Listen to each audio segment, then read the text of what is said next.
Y esta semana estamos compartiendo la palabra de Dios en cuanto a liberación, ¿no? Y qué tema, del tema de la liberación, ¿no? Es algo que a muchos les impacta, es algo fuerte, y Dios nos muestra en su palabra, ¿no?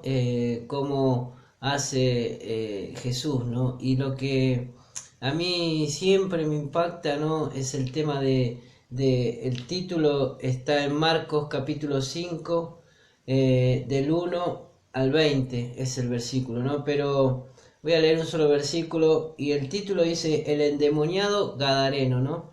Y en esa ciudad, ¿no? En ese lugar había un hombre, dice que hacía mucha molestia para el lugar, para la aldea, para esa ciudad, ¿no? Era un hombre que gritaba, que se golpeaba, que se cortaba, ¿no? Que andaba desnudo a veces, ¿no? Y a mí me gusta porque la palabra de Dios dice de esta forma, dice en Marcos 5:6, dice, cuando vio pues a Jesús de lejos, corrió y se arrodilló ante él, ¿no? Dice que Jesús había llegado a esa ciudad, ¿no? Había desembarcado de la barca en la cual él andaba, desembarcó en esa tierra y tanta gente que hay, ¿no? En ese lugar. Solamente este hombre se le acercó cuando vio a Jesús corriendo, fue y se postró ante los pies, ¿no? Pero lo que a mí me llevaba a pensar, ¿no? Este hombre tantas cosas, ¿no? que hacía y dice que lo encadenaban, lo hacían dormir en el cementerio, ¿no? Porque molestaba tanto que la gente ya no lo soportaba, no entendía qué le pasaba, ¿no? Y la Biblia dice que tenía muchos demonios, dice, ¿no? La palabra, ahí cuenta la historia, ¿no? Y a mí me impacta porque llegó Jesús en ese lugar, ¿no? Y el único que vino corriendo fue él, ¿no? Pero yo me imagino que este hombre tenía mamá, tenía papá, ¿no? O tenía esposa, o tenía hijo, ¿no?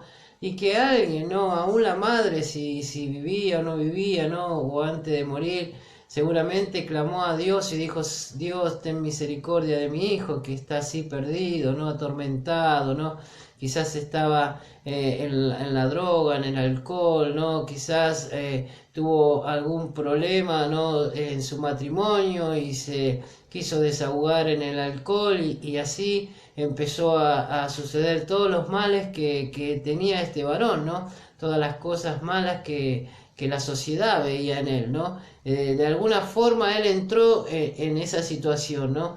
Pero yo me imagino que hubo alguien que clamó, ¿no? Que pidió por él, ¿no? Porque a veces nosotros vemos a personas que están así en esa situación, personas que están mal, niños que están mal, ¿no? Que están atormentados, que vos ves y decís que mal que se porta este chico, ¿no? O sea, y tienen problemas, ¿no? Porque han vivido en algún momento de su vida, ¿no? Alguna dificultad, algún problema y entraron en esa situación como este hombre, ¿no? Porque yo me imagino que este hombre tenía su familia, porque al final Jesús le dice, ve a tu familia, anda a tu familia y contale lo que Dios hizo con vos, ¿no? O sea, tenía familia, ¿no? Porque si no, Dios no le va a decir así.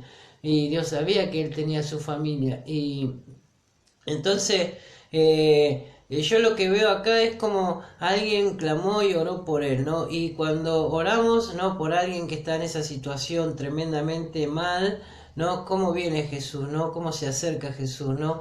Porque tenía tantos lugares para ir, ¿no? Y la Biblia nos habla que solamente sanó a este hombre, porque después toda la aldea dice que lo rechazó a Jesús, ¿no? Pero vos fíjate cómo cuando oramos y le pedimos a Dios, ¿no? Tanto, ¿no? Le pedimos siempre, ¿no? Porque yo me imagino la oración desgarradora de esa madre, de esa esposa, de esos hijos hacia Dios, por ver la situación de su hijo, de su padre, de su esposo, ¿no? Por ver la situación en la cual vivía, ¿no? Yo me imagino esa oración, ¿no? Que rasga el alma, ¿no? Para que Dios hiciera algo, ¿no? Y Dios hizo, ¿no? Trajo a Jesús delante de este varón. Dice que cuando este varón vio a Jesús, dice que se postró inmediatamente, ¿no? Y Jesús lo sanó, Jesús lo liberó, ¿no? Porque la historia cuenta, ¿no? Que Jesús lo liberó y que este hombre quedó en perfecto cabal, dice que estaba en un estado como en su estado natural, digamos, en el estado que Dios lo había creado, ¿no? Y y cómo Dios restauró toda su vida, todas sus áreas, ¿no? No dejó nada que pudiera seguir perturbando su vida, ¿no? O molestando, ¿no? En su vida para que él siguiera en el estado que estaba, ¿no? Completamente lo liberó, ¿no? Pero nosotros tenemos, ¿no?, que hacer como este hombre, ¿no?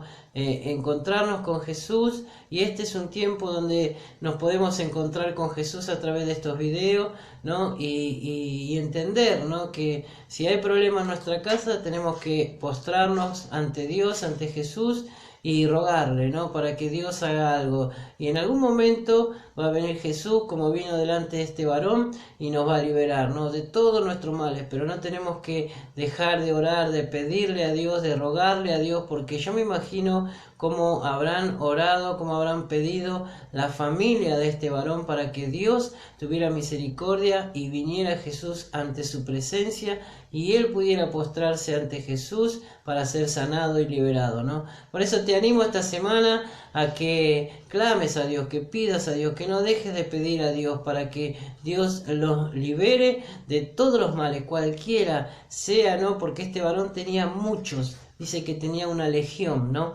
Y cuando hablamos de legión, hablamos de una autoridad, un comandante, cuando se habla de legión en los romanos, se habla de un capitán y más de 2000 soldados, ¿no? Y entonces imagínate cuántos demonios tenía este hombre, ¿no?